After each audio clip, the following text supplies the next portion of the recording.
বলো তো কাল কত প্রকার? পারবো না ম্যাডাম, আপনি বলে দেন। কাল হচ্ছে 3 প্রকার।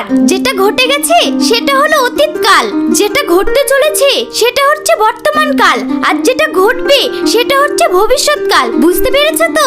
হ্যাঁ ম্যাডাম, বুঝতে পেরেছি। এমন কেউ আছো যে আমাকে উদাহরণ দিয়ে বোঝাতে পারবে? আমি পারবো ম্যাডাম। ওকে বলো। ম্যাডাম, আপনি কালকে আমাকে